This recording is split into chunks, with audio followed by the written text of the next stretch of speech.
Next on Unsolved Mysteries, a woman and her boyfriend are gunned down by a cold-blooded killer. Police need your help to catch him. When their mother is murdered, two brothers believe they know exactly who killed her: their stepfather. A U.S. Army veteran of World War II is convinced that he can find a Nazi treasure worth more than $50 million. And 3 months after a teenage girl is stabbed to death, a man calls a hotline and says that he's the killer. I stabbed the girl to death. Sound intriguing? Well, stick around. These are unusual cases that you won't want to miss. I'm Dennis Farina, and this is Unsolved Mysteries.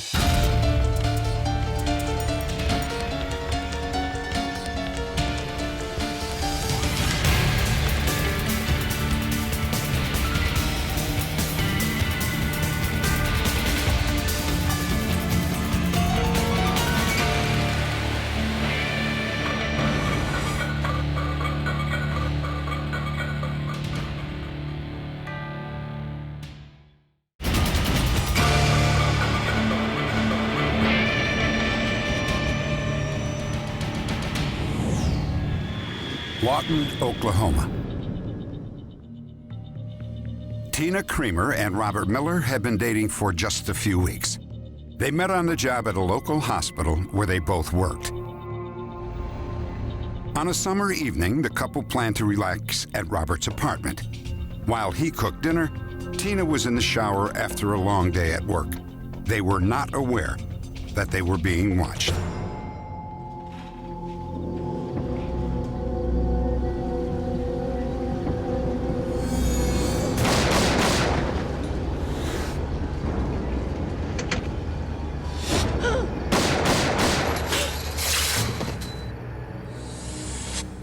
"25-year-old Tina Creamer and 26-year-old Robert Miller never had a chance." Before meeting Robert, Tina had been married to a man named David Lee Kemp. He had begun stalking Tina shortly after they separated, and Kemp became the prime suspect in the double homicide. Tina's new boyfriend, Robert, was a refreshing change from her controlling ex-husband. Rob was very affectionate, very loving. He brought a lot of love and laughter into her life. She had a lot of confidence. Her self-esteem had just exploded after she had left David. She was a very beautiful woman. This lady was really, really good for him. Very supportive, made him happy. If this would have never happened, they would have been perfect for each other. When Tina and Robert didn't show up for their shift at the hospital, co-workers called the police. In a cruel twist of fate, it was Robert's best friend, a police officer named Troy Morris, who responded to the scene. I saw Rob's body lying there on the floor. I was too emotional to continue on, still wanting to preserve the crime scene for our detectives. I backed out of the residence and chose not to go any further. After exiting the residence, I did what police officers aren't supposed to do. I broke down.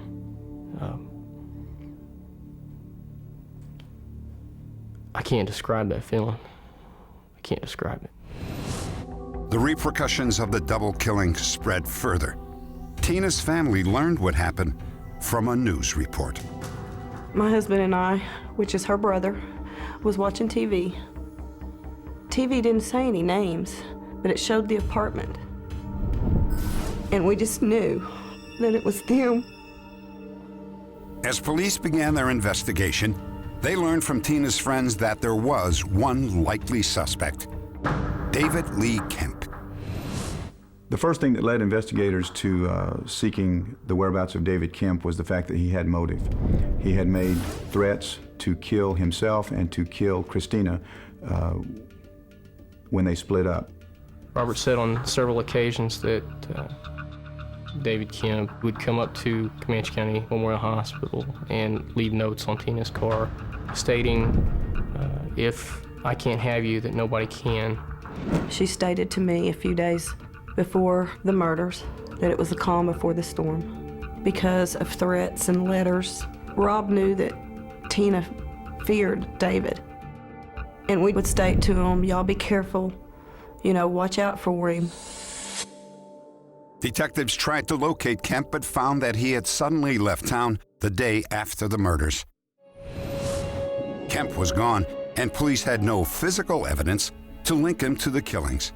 But the case broke wide open when they found a man who had sold Kemp a .45 caliber handgun. This person still had in his possession some of the shell casings that he had fired previously through that gun. He provided the shell casings to us, and we submitted them for forensic examination. Those shell casings that were known to be fired through that gun matched identically to the shell casings that we found in the crime scene.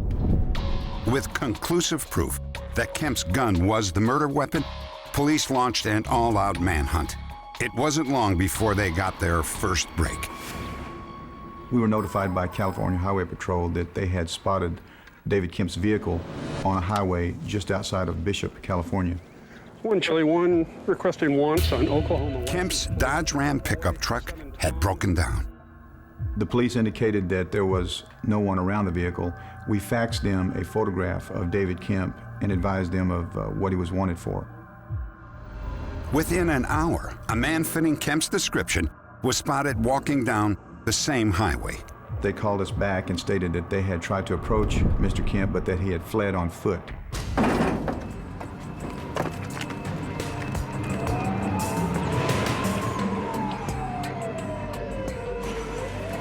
Police finally cornered Kemp in a junkyard.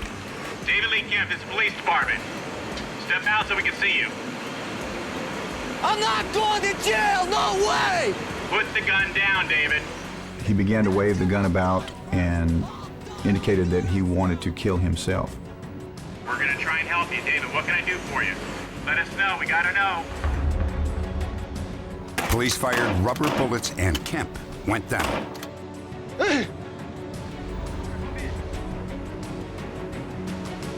The standoff was over. When David Kemp was taken into custody in Bishop, California, he did have a .45 caliber pistol with him. Subsequent examination indicated that that was indeed the same gun that was used in the homicide. Back in Oklahoma, Kemp was charged with the murders of Tina Creamer and Robert Miller. He waited for trial at the Comanche County Jail. But a few months later, 9 inmates, including Kemp, overpowered a guard and escaped. 8 of the fugitives were quickly recaptured. The 9th, David Lee Kemp, got away. It was like hearing my brother getting murdered for the first time. I went to the jail, and I stood there and waited. I even went into the search parties. I wanted to make sure that I was going to do everything I could for Rob, to make sure this man, David Lee Kemp, was caught. Personally, I don't know how David can live from one day to the next.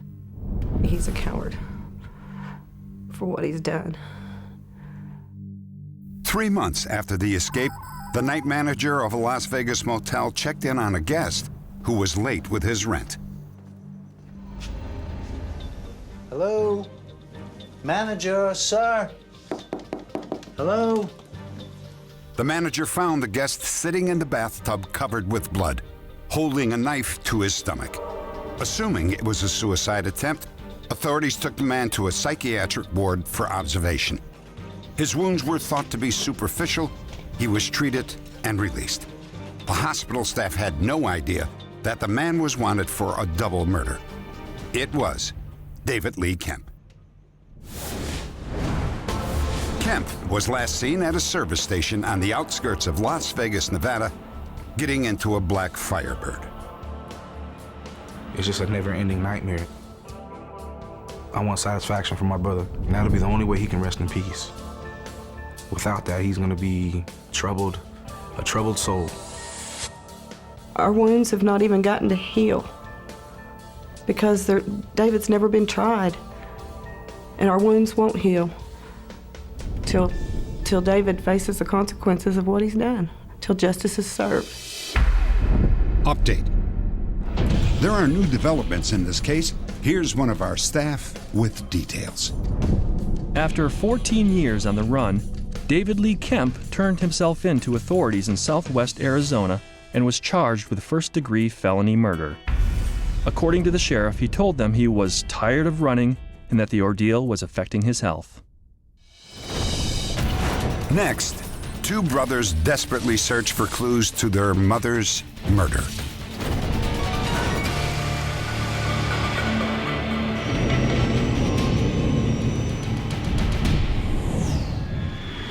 Buxton, Maryland.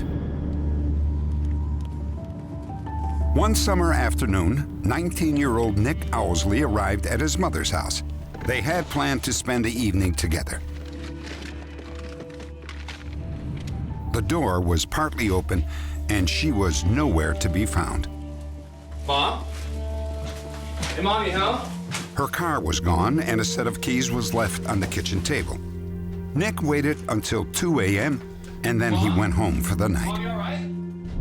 When I woke up that morning, I was really concerned, called her house, and she didn't answer. And at that moment, I realized that something was really, really wrong. And I felt like, at that point, she was probably dead, because it was so unlike her and so out of character. And basically, I haven't felt anything different since that moment. We had a memorial service, but we never had a funeral. And that kills me. The fact that she's out there somewhere, this wonderful, amazing woman who did so much for so many people, and we can't give her that final tribute and do what's right. Susan Hurley grew up in Massachusetts and married one of her brother's college roommates. Two sons, John and Nick, were born 5 years apart. When the boys were teenagers, Susan left her husband and became involved with a man named Jim Harrison. After a few years together, they were married. From the start, the relationship was rocky. There were reports of heavy drinking and frequent fights. Jim Harrison attributes the problems to Susan's alleged manic depression.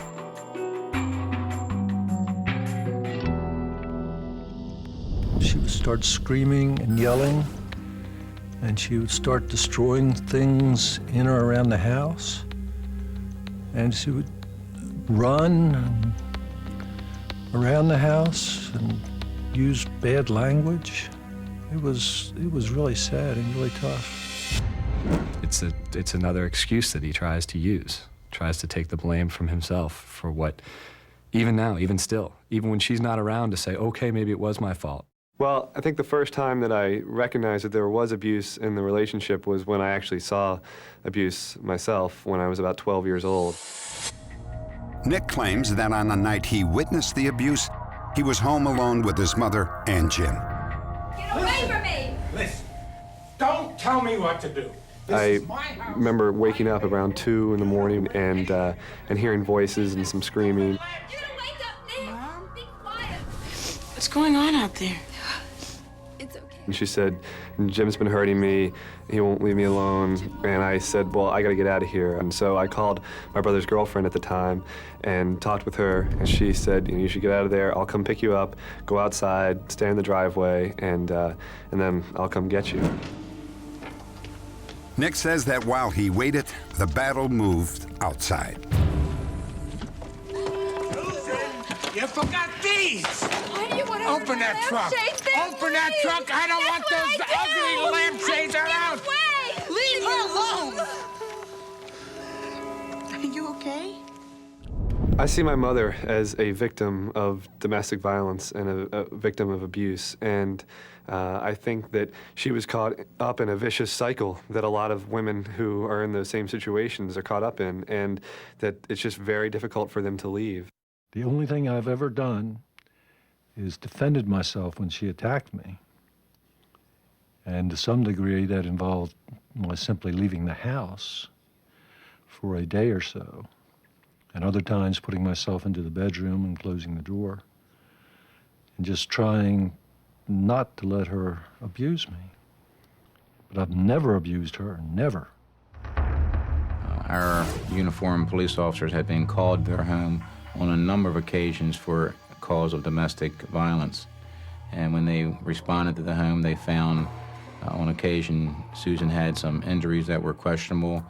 There had been some drinking on both parties, and it was usually a very confused situation for the officer to determine exactly what had happened. Susan eventually left Harrison. She rented a house and started her own business. Her family felt that she was finally getting herself back together. But Susan began seeing Harrison again, and by all accounts, the fighting continued. I found out, she told me, that she had seen him a couple of times. And obviously that made me angry, made me feel sick to my stomach. All of a sudden, I saw the slippery slope, and I saw her sliding back into all the things that she'd worked so hard to get out of, and that worried me. A few months later, Susan's other son gave her an ultimatum. He insisted that she stop seeing Jim Harrison. I want this to end now. It's either Jim or us. The next morning, Susan agreed to leave Harrison for good. But just 2 days later, Susan disappeared. When police questioned Harrison, he told them that Susan had visited him 3 times the previous day. Mr. Harrison? Yes. I'm Officer Knott. This is Officer Rogers. The third time, she arrived about 7, and she attacked me verbally, and it was very discouraging. Harrison claims that Susan's mood turned uglier by the minute. Susan, just calm down. Don't tell me to calm down. I'm sick of calming down. Don't. And don't walk away from me. Night. Don't walk away from me. Talk to me. Susan, you're being bad again. I left the family room and went upstairs to my bedroom, and she followed me to the bottom of the steps, and she stayed there and yelled at me up the steps for a short period, and then left. Left the house and started her car and drove out. 3 weeks later, Susan's car was found at Reagan National Airport in Washington, D.C., 50 miles from her home in Baltimore. Records show that the car entered the parking lot at around 6 a.m. on the day that Susan disappeared. The keys were in the ignition and the gas tank was full. Had Susan simply walked away from her life and her family? Well, in any missing person investigation, we approach it in a several-pronged manner. Could they be missing on their own accord and that don't want to be found, or is there foul play? And we haven't uncovered any information that would lead credence to her trying to disappear in any fashion whatsoever. A few months after Susan disappeared, Jim Harrison failed a polygraph. However, he claims that the test was flawed and continues to insist that he had nothing to do with his wife's disappearance. I love Susan, and I really do pray to God that she's alive and well. And I pray to God that you all can help find her, and please do your best to help find her. There's no indications of what we may consider a stranger type of killer. So we feel that what happened to Susan was committed by someone close to her, that there had been some type of a dispute, and someone lost control, and circumstances took a tragic twist. I have dreams of walking down the street with her, or just running into her somewhere, and all this time she's been gone, finally getting a chance to be with her again. And I know it's just a dream. I know that there's not a chance that she's ever going to come back, but I miss her so much, and I at least get to see her, in these dreams and get to be with her. But there's no doubt in my mind that she'll never ever be able to be with me again. Update. 2 years after Susan Harrison disappeared, her skeletal remains were found by hikers in a remote area about 60 miles from her home. Dental records and 2 sapphire earrings confirmed her identity. The state medical examiner ruled that she had been murdered, probably on the day that she disappeared. A reward is being offered in this case, and if you have any information about the murder of Susan Harrison, please log on to our website at unsolved.com. Next, the story of stolen Nazi treasure. Legend or a lost fortune worth more than $50 million?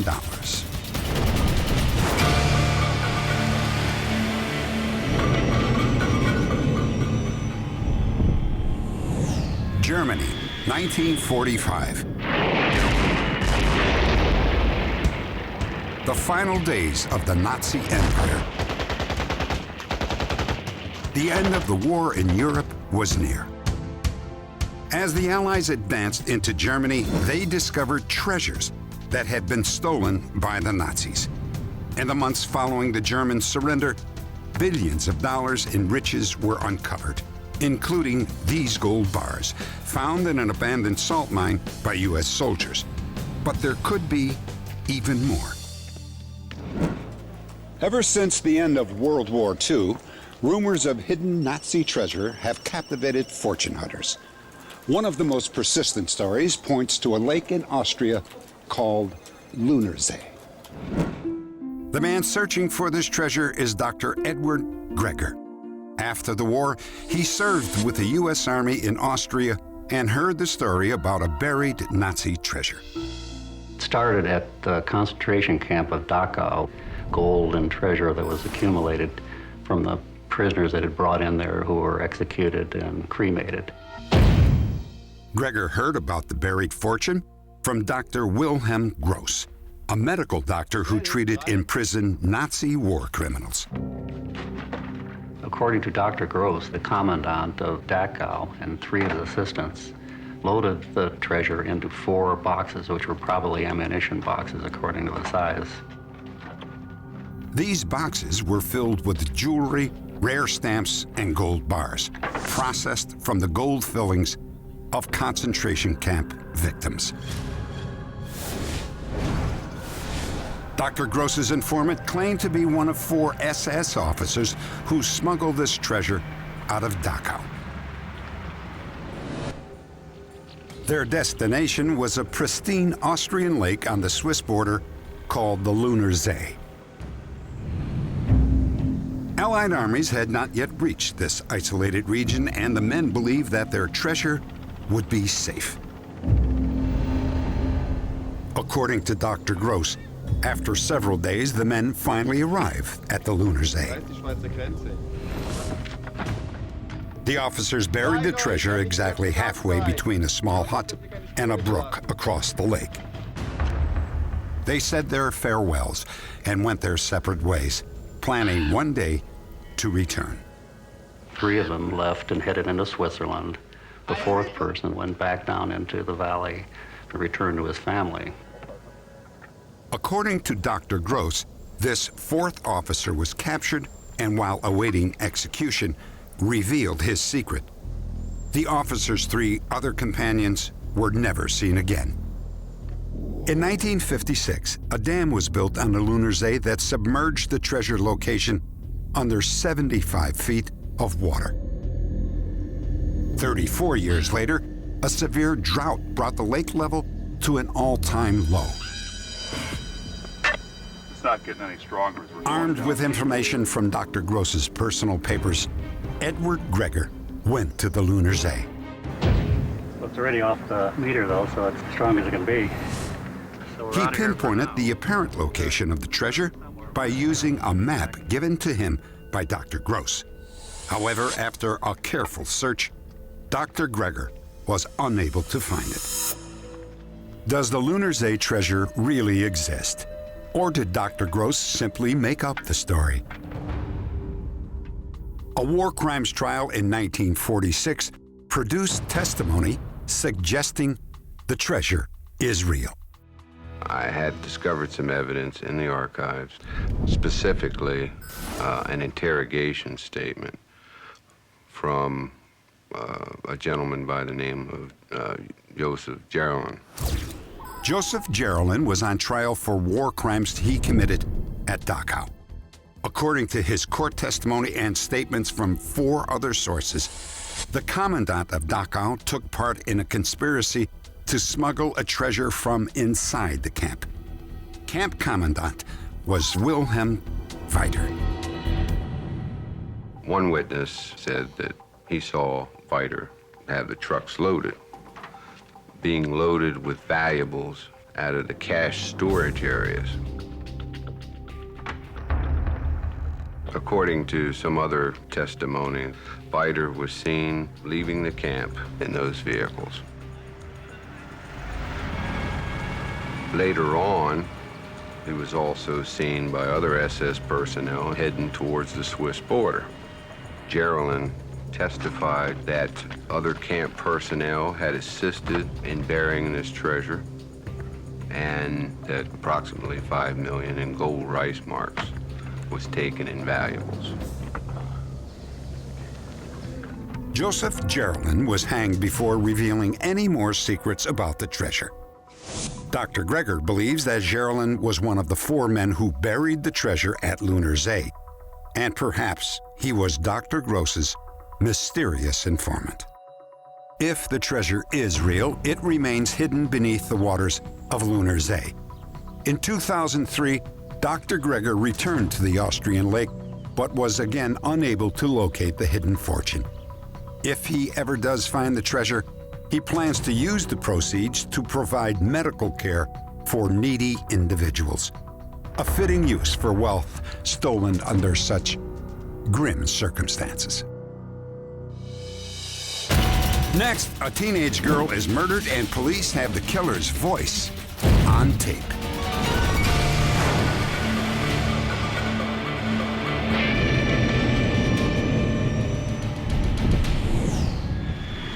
Frederick, Maryland. Tracy Kirkpatrick was a quiet teenager from a small town. Her passion was writing poetry. Her and her boyfriend had just recently broke up, and I guess she expressed her feelings through her writing. She wrote a lot of lonely poems. She's very intelligent. She's a hard worker, and she loved people, and she loved to be around people, and she loved to have a lot of friends and everything. During Tracy's senior year in high school, she worked 2 part-time jobs, one of them as a sales clerk in a clothing store. All over. Just got a new shipment in. One night, Tracy was assigned to close the store and add up the day's receipts. 15 minutes before closing time, she was all alone. It was 8:45 p.m. 2 hours later, a security guard noticed that the lights were still on in the store. The front door was unlocked. When the guard called out, there was no response. He went in to investigate.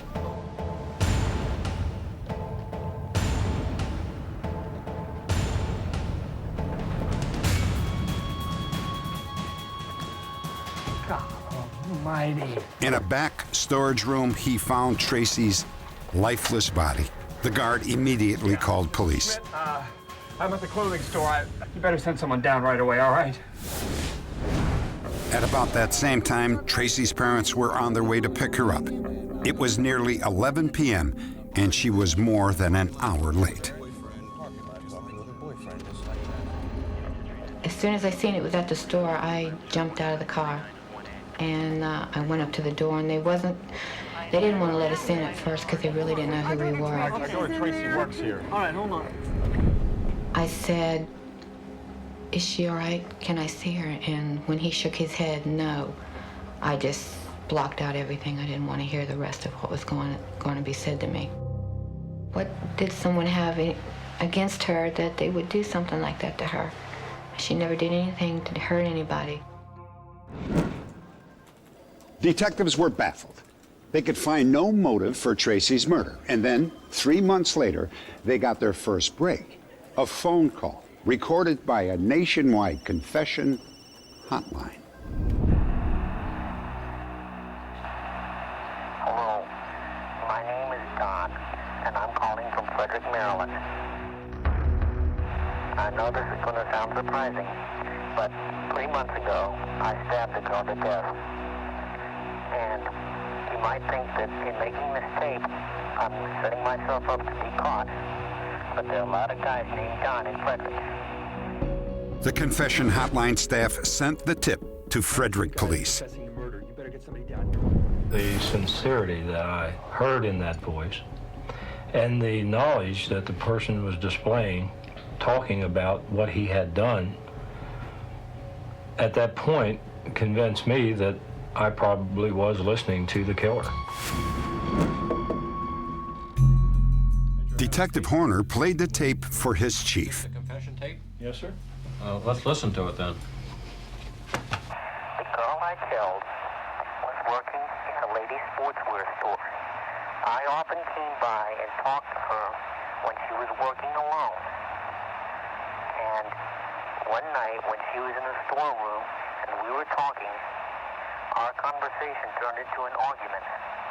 And so I took out a knife that I have with me at all times and I killed her. And a few days later I realized that I had created a lot of sadness. And I thought about turning myself into the police. But whatever they do to me, that won't bring Tracy back. So I've decided that I better keep free because we have the death penalty in Maryland. Thanks for listening. I'm sorry about what I did, but nothing can change it. Bye. Sure sounds like we have our killer, doesn't it? Sounds very authentic. They traced the call back to a supermarket in Walkersville, Maryland, which is 7 or 8 miles just north of Frederick City. If it was the killer, he wanted to be caught, and he was seeking help through this hotline. 2 weeks later, Frederick police received another phone call. This time, it was from a woman named Martha Woodworth. She told the police that she was a psychic and had been contacted by a young man who identified himself only as Sean. Hello, my name is Sean, and I have rather an unusual request. Well, I don't usually take cases like that. Woodworth told police that Sean had contacted her repeatedly. He was obsessed with finding the person who had murdered Tracy. She asked Sean for more information, and he eventually sent her some newspaper clippings about the crime. When I received the envelope with his handwriting on the outside, I thought this person has a much stronger involvement than just being a friend who's interested. I found the handwriting extremely disturbed, so I felt it was my responsibility to alert the police that I had a potential suspect for them. Chief Ashton played the confession tape for Martha to see if she could recognize the voice. I knew it was Sean. In fact, my heart dropped. It was very chilling to hear the voice of the person I'd been speaking to for months actually confessing to the crime. Police followed the return address on Sean's envelope to Walkersville, Maryland. It was the same town where the call-in confession had come from. The young man living at the address was not named Sean or Don, though he had sent the clippings. Good morning. As requested by Frederick City Police, Police still didn't have enough evidence to charge the young man from Walkersville. They asked a local DJ to broadcast the confession tape. 1 year ago today. Authorities encourage you to listen carefully. There's a chance someone may recognize the caller's voice. Hello, my name is Don. 3 people called in to say they knew the voice. They all provided the identical name, a name that police recognized as the young man from Walkersville who had sent the newspaper clippings. Police searched his home for evidence the next day.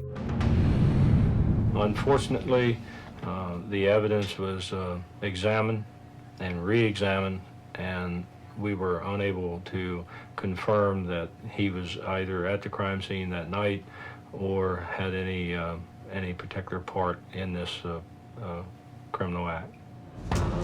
Okay, I guess. In the end, the young man pleaded the fifth and refused to answer any questions. There has to be someone that's seeing something, someone coming from that store, running from that store, or leaving that store, or heard something. And the frustrating part is that, we obviously know somebody killed her, and we've never been able to nail it down to the suspect that definitely did it. But I mean, has been our pledge to the community and to the family that, we're not going to give up until we do identify that person. Update. The man who called himself Don or Sean has been cleared as a suspect. No one has ever been arrested for Tracy's murder, and the case remains open and unsolved. If you have any information, please log on to our website at unsolved.com. Next, a man dies in a car crash and then comes back from the grave to comfort his grieving wife.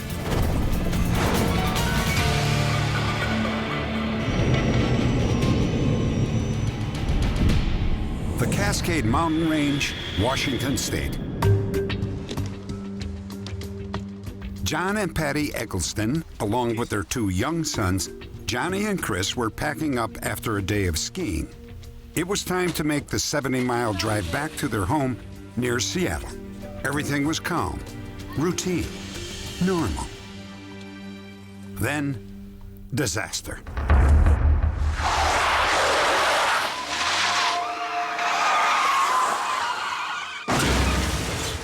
The Eggleston's car skidded off the bridge and plunged into the river below, a free fall of more than 80 feet. It was pitch dark. The car rapidly filled with icy water. Patty Eggleston was badly injured and could have easily panicked. Instead, she was overcome with calm.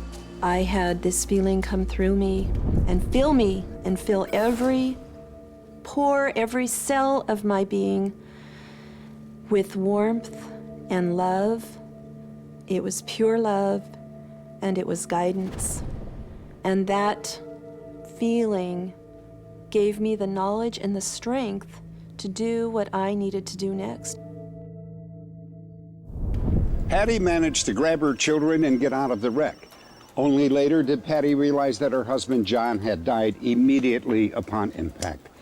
But Patty believes that during that terrible crash, John's spirit inspired her to remain calm. After a brief stay in the hospital, Patty returned home and tried to stay strong. She says that when things seemed hardest, she again felt John's spirit.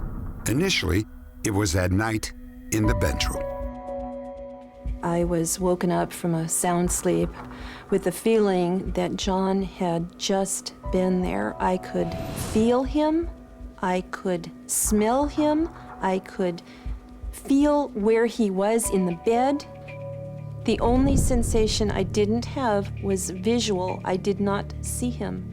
Every other part of it I felt and experienced. And it was not a dream. It was too real to be a dream. Eventually, a Seattle physician named Melvin Morse heard about Patty's experience. Dr. Morse has documented hundreds of after-death visits and believes that they are not simply the product of overactive imaginations. I feel that the fact that these experiences are emotionally dynamic, that they help to heal grief, and that people learn from them are a powerful piece of circumstantial evidence, and I grant that it's circumstantial, but a powerful piece of circumstantial evidence that that experience is at least as real as any other human experience. For Patty, John's presence became more and more real, until one day, she did have a visual encounter. I was sitting in my living room and had the lights on, and I was sitting on the couch reading a book. I just kind of glanced up, and John was there. I couldn't touch him, but I could see him. And he started communicating to me, and I say communicating because he was not talking with his lips. I think Johnny's beginning to feel better. I think so too. But it was a conversation. It was a two-way conversation. He was talking to me, I was talking to him. I don't know if I can do this alone. I'm here to tell you that you can. There's a reason you survived. Remember to trust, and you'll always know what to do. Thank you. Patty says that John's visits continued for nearly a year.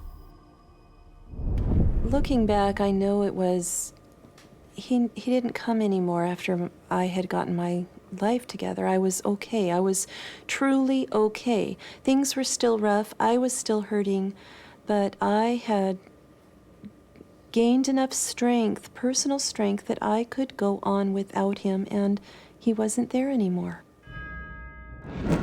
Prior to my research, these experiences have been thought to simply be grief-induced hallucinations, passive fantasies of the mind struggling to deal with a terrible loss. The difference is that I'm saying that death-related visions and post-death visitations are real. They're emotionally dynamic. We can learn things from them. That they're actually an interaction between the person who has died and the person who is seeing the vision. Dr. Barry Beierstein disagrees. I believe these people are telling us some very interesting things. I think they're telling us honest recollections of what it seemed like to them. And so I'm interested in their experiences. Now, I don't interpret them probably the way they do. I think these are things that seemed incredibly real to them, but probably didn't exist in reality outside the theater of their own minds. I don't want to be perceived as a nutcase, but it is important. It's very important for people out there to hear this story if it helps one person. And I'll share this story, and I'll continue to share it for whoever ever needs to hear it. Is there any way to explain what happened between John Eggleston and the wife that he left behind? Can the dead return? Or are after-death visits simply the echo of a strong earthly love? Perhaps until we receive such a visit ourselves, we can't really say. Several other cases in this program have yet to be solved. If you have any information about them, please log on to our website at unsolved.com.